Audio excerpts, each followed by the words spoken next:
खून से लथपथ डोंगजू जान बचाकर अपनी कार में आता है। डोंगजू समझ गया था कि उस पर हमला करने वाला कोई और नहीं बल्कि जेंगसुन ही है। उसे जेंगसुन पर बहुत गुस्सा आता है और वो अपनी कार शोन पर चढ़ा देता है। दूसरी तरफ जेंगसुन अपने ऑफिस में बैठकर शोन के फ़ोन का इंतज़ार कर रहा होता है। वो यही सुनना चाहता था कि डोंगजू अब इस दुनिया में नहीं रहा, पर तभी उसके सामने डोंगजू खुद शोन को साथ ले आता है। जेंगसुन उसे देखकर शॉक रह जाता है। तभी डोंगजू उसके सामने घुटनों पर बैठ जाता है और कहता है, प्लीज़ मुझे छोड़ दो, मैं अभी मरना नहीं चाहता। इस पर जेंगसुन कहता है, मैं तुम्हें जिंदा देखना नहीं चाहता। अपनी जान बचाने के लिए डोंगजू उससे बहुत सारे पैसे ऑफर करता है। डोंगजू उससे 39 बिलियन वॉन की डील करता है। ये सुनकर जेंगसुन दंग रह जाता है और कहता है, इतने पैसे दोगे तो मैं तुम्हारी जान बख्श दूंगा। और अपना लैपटॉप खोल के उसे कहता है, तुम मुझे अभी वो पैसे ट्रांसफ़र करो।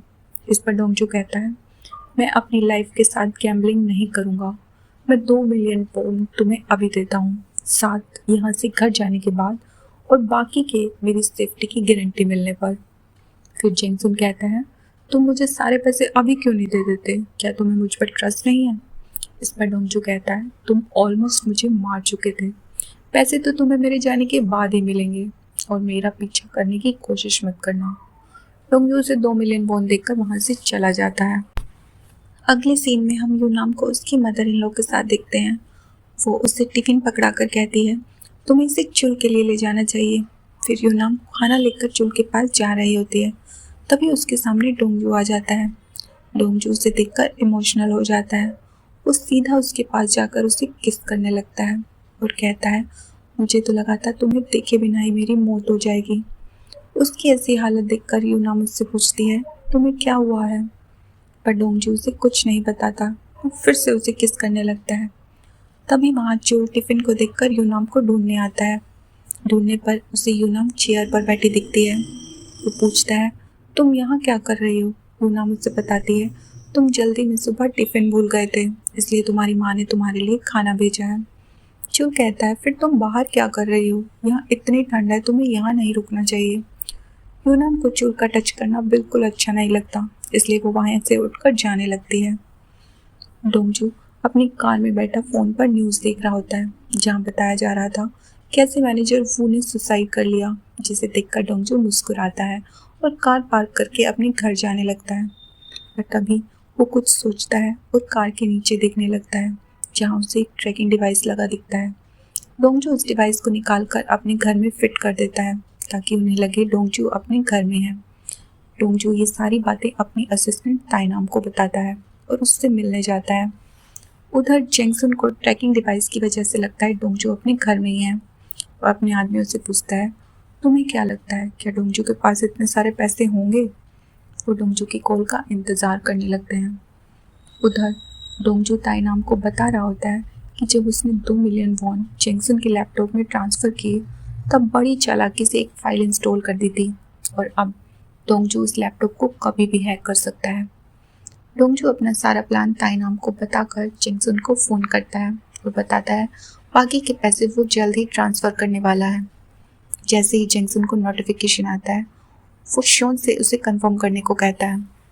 वो जैसे ही अकाउंट चेक करने के लिए अपना पासवर्ड डालते हैं, वो उस फाइल की वजह से डोंगजू के पास आ जाता है और उनका अकाउंट हैक हो जाता है। पर अभी डोंगजू कुछ नहीं करता। जेंगसुन खुश होकर बोलता है, अब तुम फ्री हो। इसके बाद डोंगजू अपनी कार लेकर जीसुन के पास पहुंचता है। वो पूछता है, क्या तुम एक पुलिस ऑफिसर हो? पर डोंगजू उसे कुछ नहीं बताता और उसके साथ काम करने लगता है। उसकी माँ उसे पहचान जाती है और उसे अंदर आने को कहती है। जीसुन के जाने पर डोंगजू उसकी माँ को बताता है कि चेयरमैन जीसुन को अपना नाम देना चाहते हैं। उसकी माँ कहती है, इसकी कोई ज़रूरत नहीं है। डोंगजू बोलता है कि आपको ऐसा लगता है कि जीसुन भी ऐसा मानेगा? फिर उसकी माँ बोलती है, क्या तुमने उसे कुछ बताया है? प्लीज़ उसे कुछ मत बताना। डोंगजू कहता है, अभी नहीं बताया, पर वो बाद में उसे बता देगा। फिर डोंगजू गाड़ी में जा रहा होता है तो दिखता है कोई उसका पीछा कर रहा है। पता चलता है वो जिसोन ही है।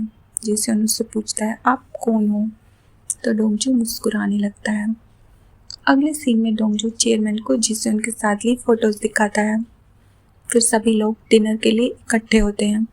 वहाँ यूनाम भी आती है, पर उसके चेहरे पर चोट के निशान दिखते हैं। सब हैरान हो जाते हैं और पूछते हैं क्या उसके हस्बैंड चुल ने उस पर हाथ उठाया है। तभी पीछे से वैसाखी पे चलता चुल वहाँ आ जाता है, क्योंकि यूनाम ने उसकी टांग पहले ही तोड़ दी थी।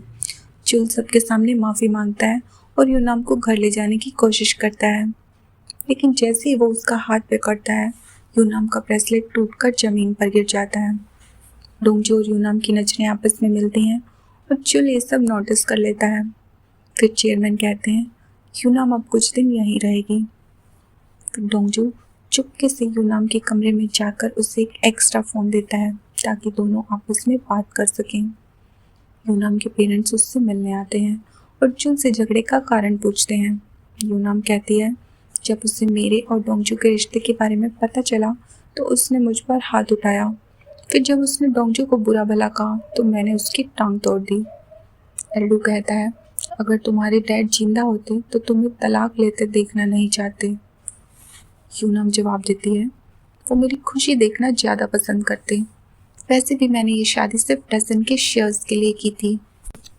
कुछ दिन बाद डोंगजू जेंगसुन को बाकी के 30 बिलियन फ़ोन भी ट्रांसफ़र कर देता है।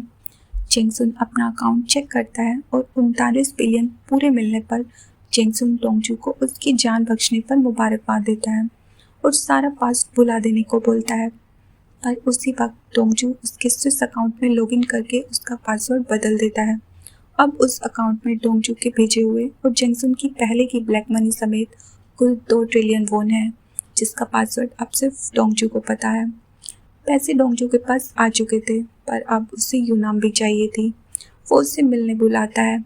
यूनाम भी टैक्सी लेकर उससे मिलने निकलती है और उसे सताने के लिए बोलती है आज मैं तुमसे मिलने नहीं आ सकती। तभी कुछ गुंडे आके टैक्सी में घुस जाते हैं और उसे अपने साथ ले जाते हैं।